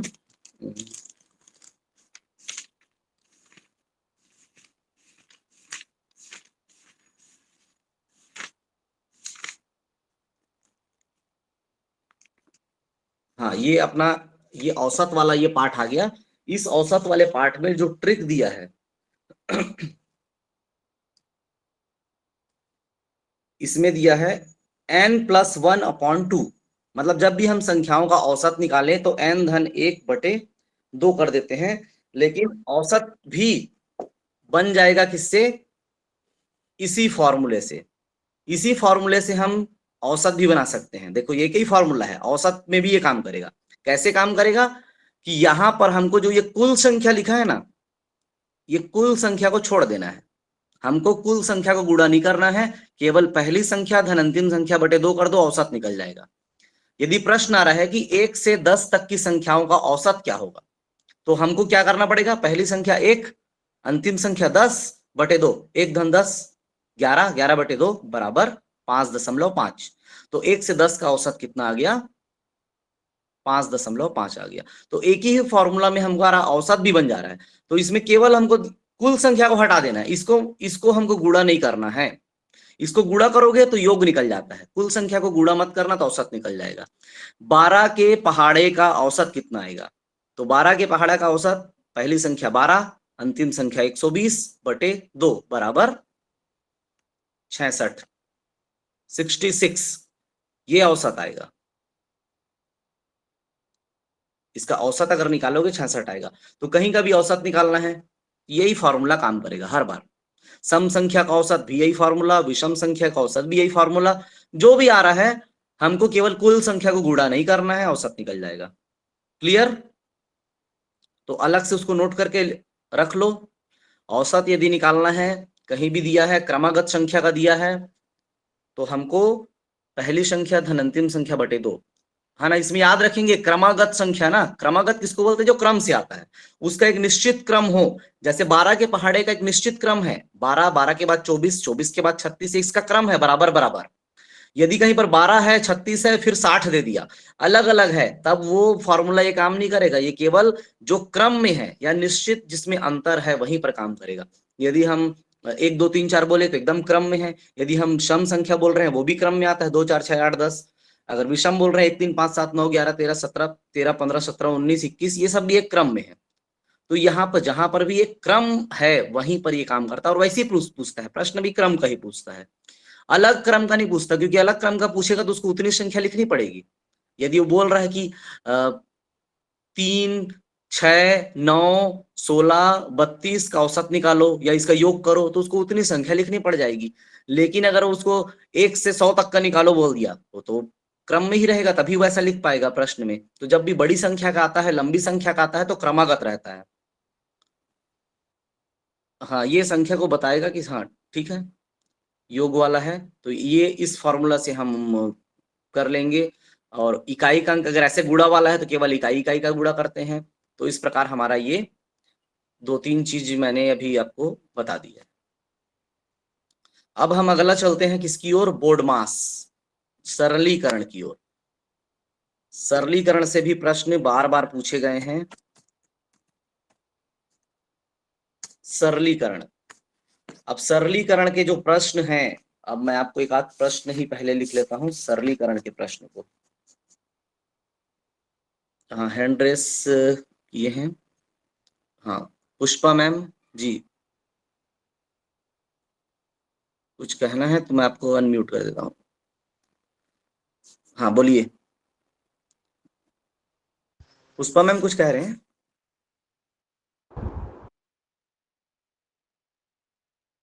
ठीक है, चलिए मैं आपको सरलीकरण वाला एक प्रश्न यहाँ पर लिखता हूँ, फिर उसके बाद देखते हैं कि बनेगा कैसे। सर हाँ जी, वो जो बनाने के लिए दिए थे उसमें 6 गुणा 16 किए तो 64 आया था, इकाई का अंक 4 आया है मेरा। कहाँ पर आया था? वो जो बनाने के लिए दिए नहीं थे 52 65 ये वाले, 94 वाला। ये वाले में, ये जो दिख रहा है ये, हाँ हाँ, तो 6 छक्के 36 आएगा ना मैम? नहीं 16 इसमें 6 आया है, इकाई अंक 6 आया है। 16 छक्के बोल रहे हो ना? हाँ कितना? 16 छक्के कितना होता है? 16 छक्के भी गुणा करोगे तो 96 होता है 16 छक्के। अच्छा, मैं 4 होगा ठीक। हाँ, आप 4 का गुणा कर रहे थे इसलिए है। आप इकाई का गुणा करो, क्यों बड़ा कर रहे हो उसको? 16 क्यों कर रहे हो? 16 इसको 6 ही बना दो, सरल करके चलो, सरल। तो चलिए एक प्रश्न है, ये शायद इसमें ठीक है, मैं आपको दिखा देता हूँ कैमरे से। अब नहीं, चलिए कैमरे से दिखाऊंगा तो मेरे को इसको बंद करना पड़ेगा। यहाँ पर एक प्रश्न आया है, 10 लिखा है, उसके बाद लिखा है ऋण 10 ऋण, फिर उसके बाद कोष्टक बना हुआ है, बड़ा कोष्टक।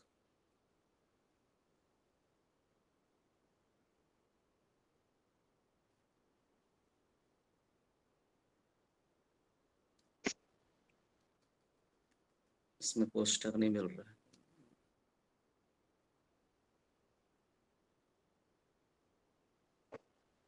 चलिए वो नहीं मिल रहा है मेरे को कोष्टक, मैं आपको ऐसे ही बता देता हूँ। कीबोर्ड में होगा सर कोष्टक? जी, ये प्रश्न मैं बोल रहा हूँ उसको आप लिख सकते हैं। 10 ऋण है, फिर बड़ा वाला कोष्टक बना हुआ है, तो मैं आपको ये ऐसा कोष्टक बना रहा हूँ। बड़ा कोष्टक है, फिर उसके बाद 6 है, उसके बाद फिर ऋण का निशान है, फिर सर्पाकार कोष्टक है। सर्पाकार कोष्टक है जिसको मध्यम कोष्टक बोलते हैं। फिर 7 लिखा है, फिर ऋण लिखा है, फिर छोटा कोष्टक बना हुआ है, सबसे छोटा कोष्टक। उसके बाद फिर 6 है, फिर ऋण है, फिर 8 लिखा है, उसके बाद ऋण है, उसके बाद 5 लिखा है, उसके बाद फिर कोष्टक बंद है। सबसे पहले छोटा कोष्टक बंद हुआ, फिर बीच वाला कोष्टक है, मध्यम वाला सर्पाकार, फिर बड़ा कोष्टक बंद हुआ। अब देखिए इतना होने के बाद भी 8 और 5 के ऊपर यहां पर एक बार रेखा बना हुआ है, ये एक ऐसा,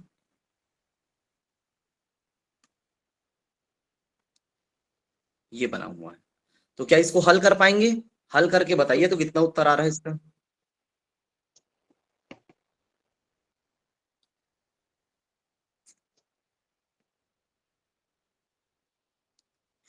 ऑप्शन बता दूं आपको, ऑप्शन जो दिया हुआ है वो दिया है 8 दिया है, 6 दिया है, 7 दिया है, 10 दिया है।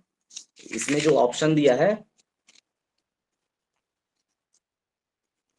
8, 6, 7, 10, आप लोग का क्या उत्तर आ रहा है?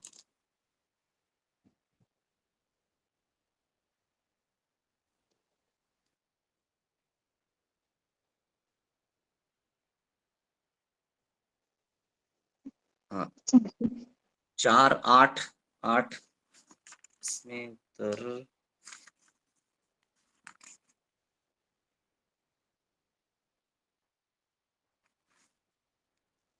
8 आ रहा है, 10 भी आ रहा है।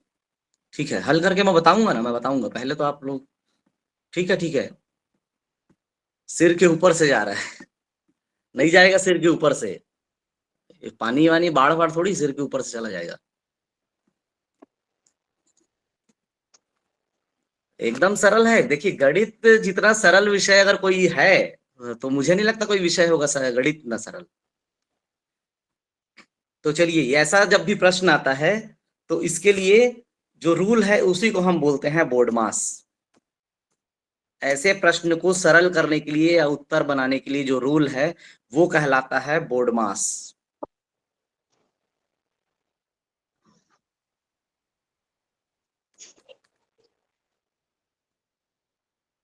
अब ये बोर्ड मास क्या होता है? तुक्का लगा दिए 10, ये तुक्का नहीं चलेगा। तुक्का में भले सही हो जाएगा लेकिन गणित में तुक्का नहीं लगाना है। मैं आपको तुक्का लगाने वाला बताया था, वो किसमें था? सीडीपी के लिए था, जहां पर वो काम कई बार कर लेता है, बड़ा उत्तर है। इसमें देखोगे तो सब बराबर रहेगा, अंक एक एक अंक है, चाहे 3 3 अंक है, 2 2 अंक है। तो इसमें हमको बोर्ड मास को फॉलो करना पड़ता है। बोर्ड मास, बोर्ड मास याद रखिए, बी का मतलब होता है ब्रैकेट, बी का अर्थ है ब्रैकेट। ये बार बार हिंदी हो जाए।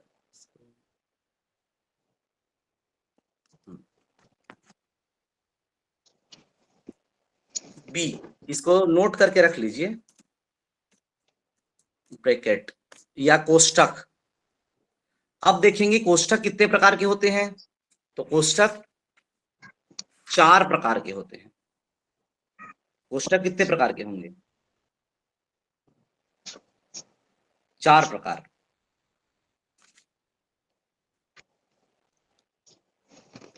ठीक है, पहला कोष्ठक को बोलते हैं, देखिए कोष्ठक का जो प्रकार आपको बता रहा हूं, पहले को बोलते हैं दंड कोष्ठक। ठीक है, दंड या इसको इंग्लिश में जो बोलते हैं विनिकुलम बोलते हैं, या बार कोष्ठक। इसको मैं बार ही लिख देता हूं जो सरल रहेगा। बार कोष्ठक, तो बार हम सभी को पता है बार कैसे रहता है, ऊपर में लाइन खींचा रहता है, ये ऐसा लाइन, जैसे यहां पर 8-5 लिखा है ना, ऊपर में लिखा है ऐसे लाइन खींचा हुआ 8-5 के ऊपर में, तो यही है बार कोष्ठक। इसी को हम दंड, एक डंडा बना है, डंडा वाला कोष्ठक है। दूसरा जो कोष्ठक है उस कोष्ठक को बोलते हैं बड़ा कोष्ठक। वैसे नहीं, हम उल्टे क्रम में छोटे कोष्ठक से करेंगे, स्मॉल। स्मॉल कोष्ठक, छोटा कोष्ठक, ये ऐसा जो इसमें जो बना हुआ है ये स्मॉल कोष्ठक दूसरा प्रकार है। तीसरा जो प्रकार है उसको बोलते हैं सर्पाकार या मध्यम।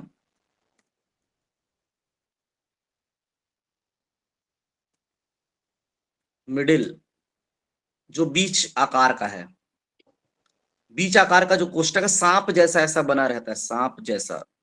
अब मैं इसको सांप जैसा कहां से लाऊं, तो चलिए मैं अभी वो सांप जैसा कोष्ठक तो मेरे को यहाँ पर मिल नहीं रहा है, तो मैं उसको यही वाला कोष्ठक आपको बना देता हूँ। समझ गए सर। और उसके बाद जो चौथा कोष्ठक है उसको बोलते हैं बड़ा कोष्ठक।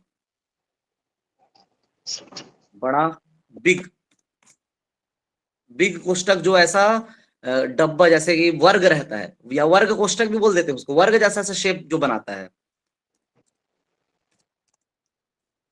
तो ये पहले 4 प्रकार के कोष्ठक, इसका क्रम ऐसी रहेगा। जब भी हम हल करेंगे प्रश्न को, तो प्रश्न को हल करने के लिए हम पहले बार कोष्ठक हल करेंगे, फिर स्मॉल को, फिर मिडिल को, और उसके बाद बिग, बड़े को। ये क्रम है, ये इसी क्रम में हमको हल करना रहेगा। तो बी पहले हल कर लिए हम सबसे पहले। हाँ, ये जो बना रहे हैं आप लोग, ठीक ठीक, यहाँ मोबाइल में बन जाएगा, मैं लैपटॉप में हूं इसलिए। तो ये कोष्ठक, सबसे पहले कोष्ठक हल होता है। फिर आता है ओ। ओ का मतलब होता है ऑफ। ऑफ, या हिंदी में जिसको बोलते हैं का। हिंदी में लिखा रहेगा का, क कम या की मात्रा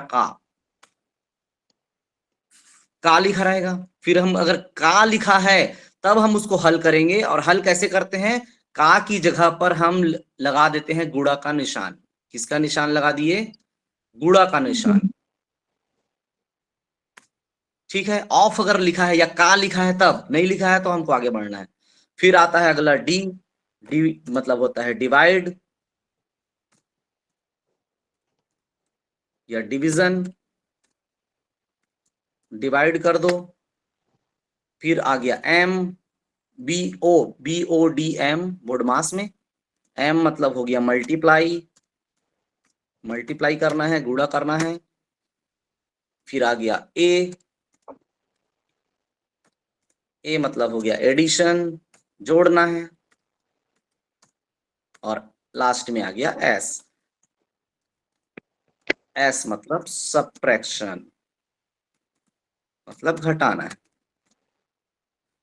ठीक है, तो बोर्ड मास का फुल फॉर्म हो गया BODMAS, बोर्ड मास। हमको ये याद रखना पड़ेगा, बी मतलब ब्रैकेट। सबसे पहले हम किसको हल करेंगे, ब्रैकेट। और ब्रैकेट में भी किसको हल करेंगे, सबसे पहले बार वाला। अगर ऊपर में बार है, नहीं है तो हम आगे बढ़ जाएंगे, स्मॉल ब्रैकेट हल करेंगे। स्मॉल ब्रैकेट नहीं है तो आगे बढ़ जाइए, मिडिल सर्पाकार है, वो भी नहीं है तो आगे बढ़ जाइए बड़ा कोष्ठक, ये भी नहीं है तो आगे बढ़ जाइए ओ ऑफ। का को हम गुणा का निशान करके गुणा कर देंगे वहां पर, ये भी नहीं है तो हम आ जाएंगे डिवाइड में, और वो भी नहीं है तो मल्टीप्लाई में, और उसके बाद फिर एडिशन, उसके बाद सब्ट्रैक्शन, घटाना। तो इस प्रकार हम इसको आगे बनाते जाते हैं। मैं निशान भी यहाँ लगा देता हूँ, डिवाइड का निशान यहाँ लगा दिया, और उसके बाद यहाँ मल्टीप्लाई का निशान, गुणा का निशान लगा देता हूँ मैं। उसके बाद यहाँ एडिशन का निशान लगा देते हैं, और यहाँ पर लगा देते हैं घटाने का निशान। तो इसी सीक्वेंस में जब हम हल करेंगे तो हमारा उत्तर सही आएगा। तो इस प्रश्न को देखिए, ये जो प्रश्न था,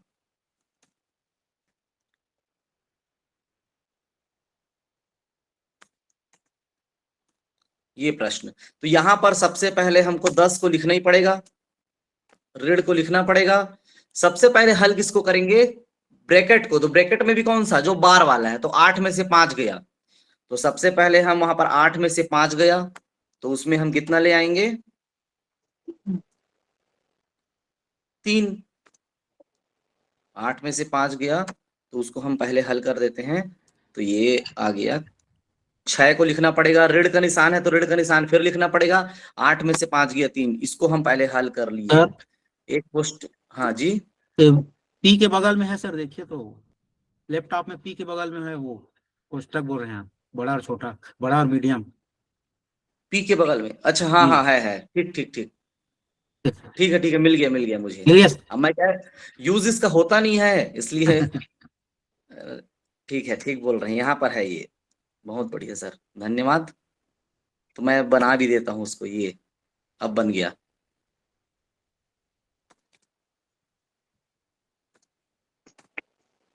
जी जी, अब बन गया ये। तो यहाँ पर अब स्पष्ट आपको दिख रहा होगा। तो पहले मैंने जो बार वाला है उसको हल कर दिया, तो 8 में से 5 गया, 3 आ गया।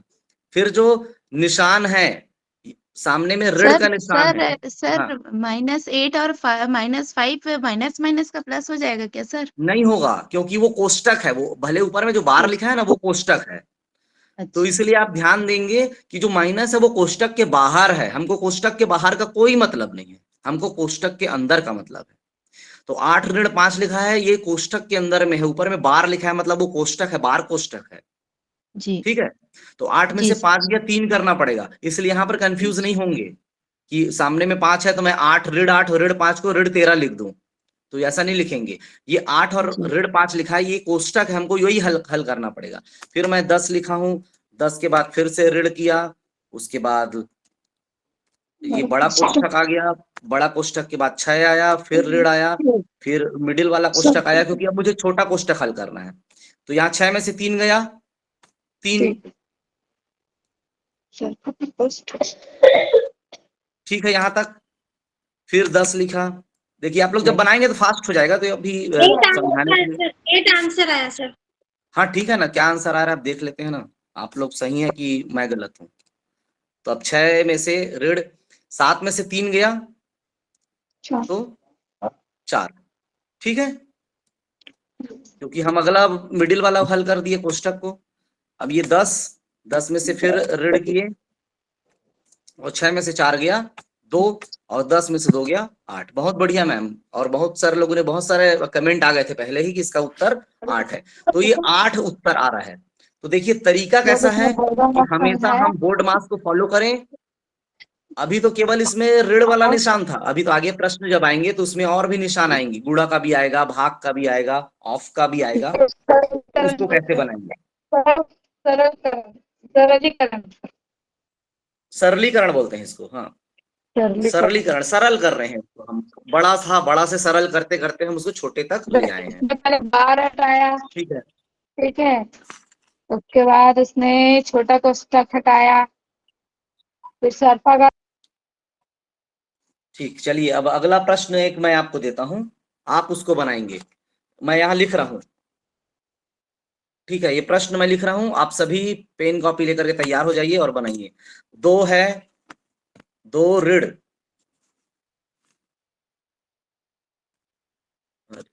2 ऋण 2 ऋण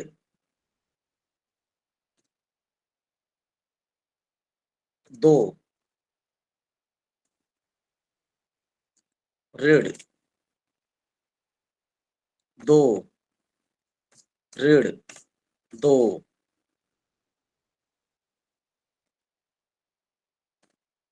अब एक और निशान इसमें बचा हुआ है, और वो है बार वाला, जिसमें मैं लगा देता हूं। 1 मिनट, क्या यहां पर ये कोष्टक बना हुआ है। ठीक है, इसका उत्तर कितना आएगा, 2 ऋण बड़ा कोष्टक, 2 ऋण मध्यम कोष्टक, 2 ऋण, फिर 2 ऋण 2 ऊपर में बार कोष्टक, फिर सर्पाकार कोष्टक बंद है, बड़ा कोष्टक बंद है। उत्तर कितना आएगा, यहाँ पर उत्तर टाइप होने लगा है, 2 लिख रहे हैं, 0 भी लिख रहे हैं, 2 लिख रहे हैं। अब इसमें ऑप्शन में, हाँ शून्य भी है, ऑप्शन में 2 भी है, ठीक, एक भी है, एक भी ऑप्शन में है, वाह। 4 ऑप्शन दिया है, पहला ऑप्शन दिया है 3, दूसरा ऑप्शन 2, तीसरा 0 और चौथा 1। 4 ऑप्शन यहाँ पर दिया हुआ है, 2 आएगा 3 2 सर। 0 1। आपका उत्तर क्या रहा है?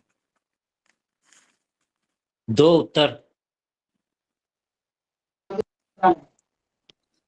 ज्यादातर लोग 2 बोल रहे हैं, तो 2 ही आना चाहिए। 2 ही आएगा सर। हाँ 2 आएगा सर।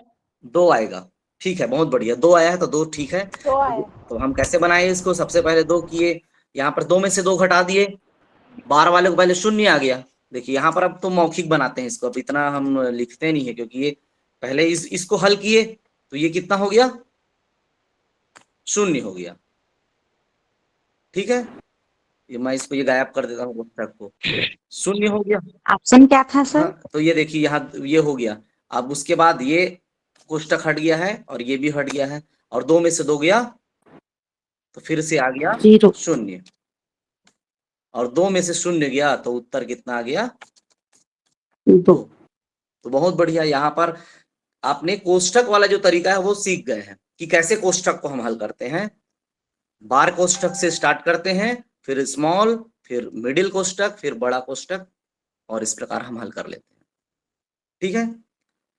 अब आगे जो प्रश्न है जो आएगा, गुणा भाग वाला भी ये कोष्टक से रिलेटेड था, तो मैं कुछ प्रश्न अब गुणा भाग का भी आपको देता हूं। तो चलिए एक प्रश्न और बनाते हैं जो गुणा भाग से संबंधित रहेगा। इसमें भाग भी करना रहेगा, गुणा भी करना रहेगा, जोड़ना भी रहेगा। तो एक प्रश्न निकाल लेता हूं यहां से मैं।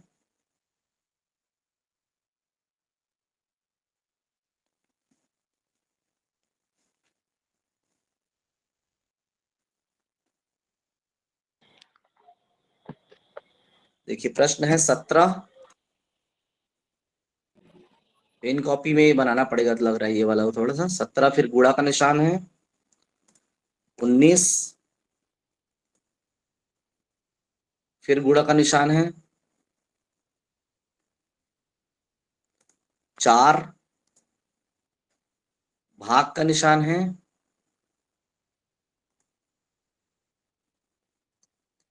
क्वेश्चन मार्क है, और उसके बाद बराबर का निशान है, और इधर दिया है 161.5। इसको बनाइए, क्या उत्तर आ रहा है?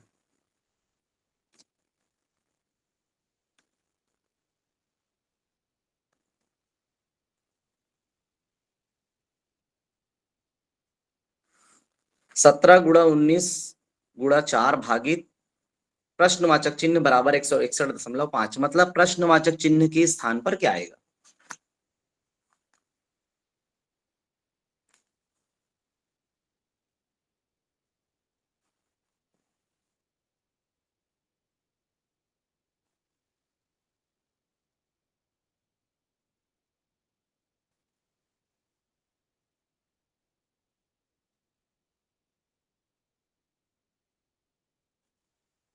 यहाँ लगता है मुझे आंसर आने लगा है। एक आंसर आया है सर, 2 कैसे आया?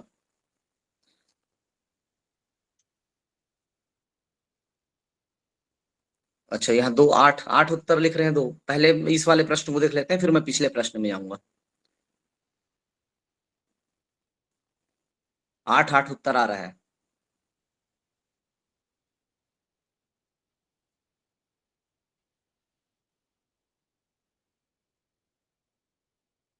ठीक,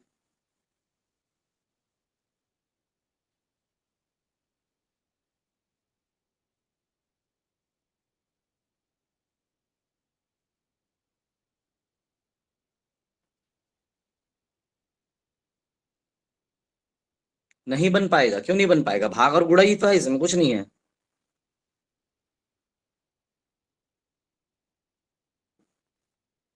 हाँ ठीक है, हल करके बताऊंगा मैं।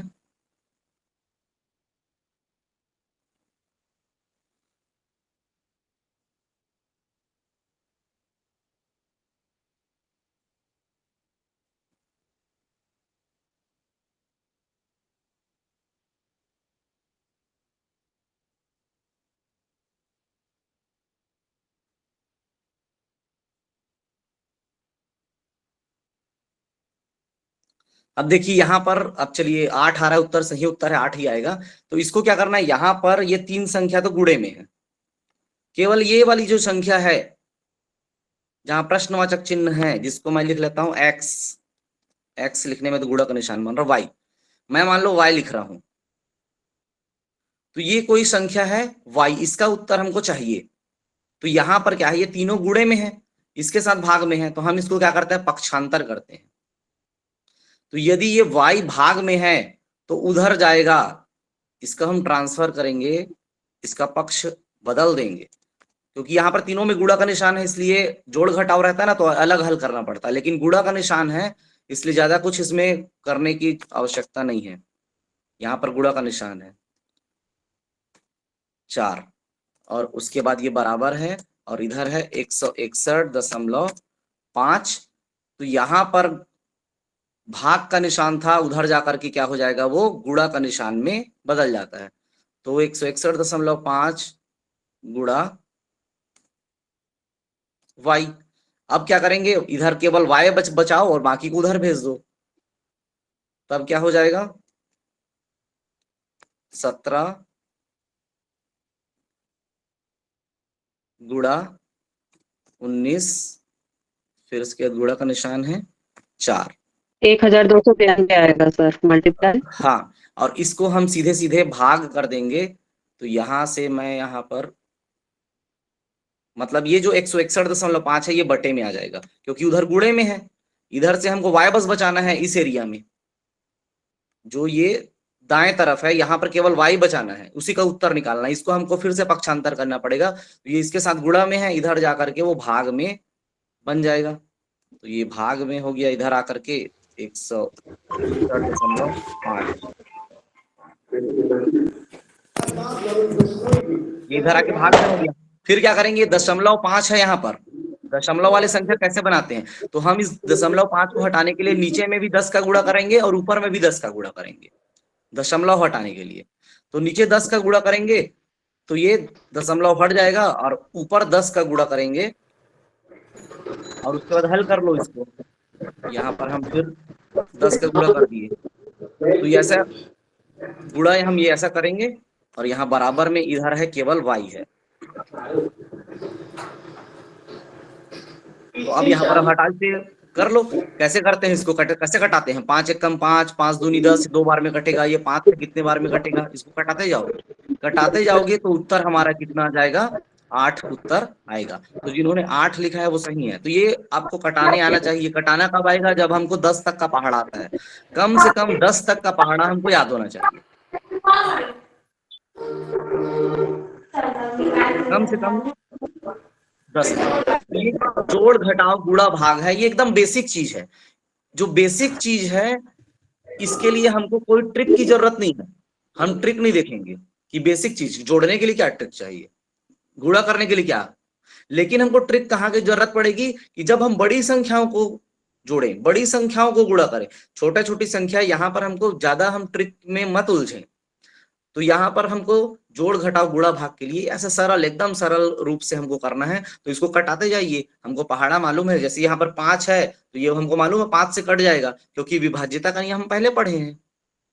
रीता मैम ने क्लास में आपको बताया ही है विभाज्यता का नियम कि कैसे विभाजित हो सकता है वो, तो उससे हम कटा सकते हैं। यदि हमको लग रहा है कि यहाँ पर कोई संख्या ऊपर में 3 से कट रही है, ये 3 से कटेगा कि नहीं, तो जोड़ कर देख लो उसको।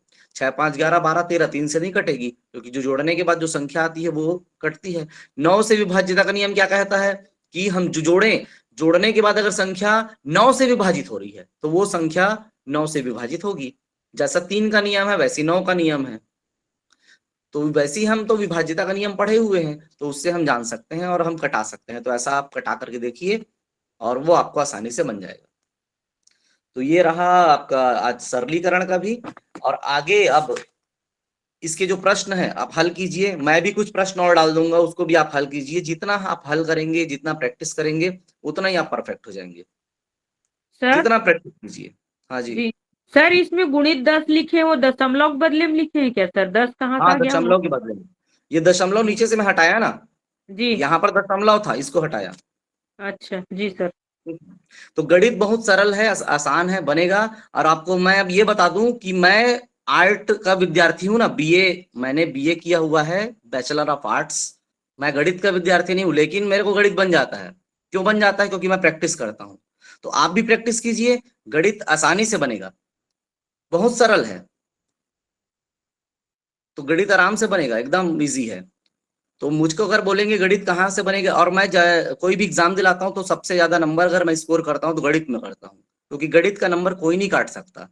वो आप हल करिए, उत्तर आपका 4 में से 1 आएगा। नहीं आया तो उत्तर से आप प्रश्न निकालिए। मेरा वही तरीका होता है, मैं प्रश्न से उत्तर निकालने का प्रयास करता हूँ, या ज्यादातर मैं उत्तर से प्रश्न, बहुत जगह मैं गणित में उत्तर से प्रश्न निकालता हूँ। तो जहां पर उत्तर से प्रश्न बन जाता है वो इजी हो जाता है, आसानी से हो जाएगा। तो आगे हम उसको भी देखेंगे कि कैसे हम उत्तर से प्रश्न निकाल सकते हैं। तो ये आज का जो है बोर्ड मास वाला सरलीकरण का इकाई निकालना, तो आपको समझ में आ गया होगा।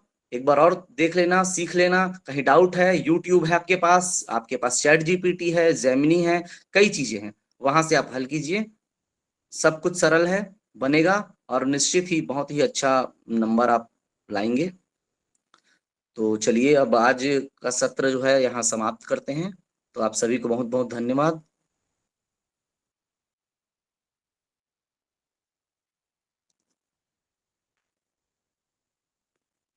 सर सोशल साइंस की क्लास कब होगी?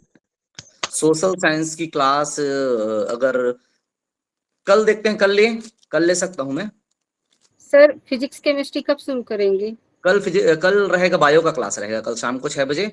अगर सोशल साइंस का बोलेंगे तो पहले उसके समय में या पैरेलल टाइम में भी ले सकते हैं, क्योंकि सोशल साइंस वाले साइंस में नहीं जुड़ेंगे। सर क्लास 1 to 5 सर वाला कल पढ़ाते हैं कि सोशल नहीं? साइंस का क्लास मत लेना सर, कल तो एग्जाम है। कल कौन सा एग्जाम है? बीएड का B.Ed. एग्जाम है सर। अच्छा, बीएड एग्जाम है, ठीक है, कल नहीं लेंगे तो मंडे को देखते हैं, मंडे को सोशल साइंस का लेते हैं, ठीक है। अच्छा शाम को लिया जा सकता है सर, शाम को अटेंड कर लेंगे, पेपर तो हाँ 12 बजे तक खत्म हो जाएगी। ठीक है, मैडम जैसा आप लोग देखो, पेपर जैसा लेने आप लोग जाएंगे तो बोलिएगा आ वैसा नहीं हम पाएंगे लोग ना। कर लेंगे। हाँ, क्या है, कई लोग दूर दूर जाएंगे, हाँ ये हो सकता है दूर जाएंगे दिलाने के लिए, तो शाम तक नहीं आ पाएंगे। तो सोमवार के दिन हम सोशल साइंस की क्लास लेंगे। सर साइंस की क्लास भी 1 to 5 के लिए कोई क्लास चलता होगा तो लिंक बताइए ना। 1 to 5 के लिए तो हम लोग ले रहे हैं ना, पूरा कवर कर रहे हैं, 1 से 5 भी कर रहे हैं, 6, 7, 8 भी कर रहे हैं। अच्छा ओके सर, धन्यवाद। हाँ, तो सर चलिए आप फिजिक्स सभी केमिस्ट्री का जल्दी से जल्दी शुरू कीजिए ना, अगर पॉसिबल हो तो। हाँ हाँ जी जी, करते हैं उसको। और पर्यावरण का साइंस के अंदर बता दें। पर्यावरण का भी सर को मैं बोला हूँ लेंगे, जो साइंस का लेंगे वो। सर हिंदी का भी गद्य और पद्य का थोड़ा बताइएगा। हिंदी का सर अभी लेने वाले हैं, द्रोण सर लेंगे मंगलवार को। Okay sir.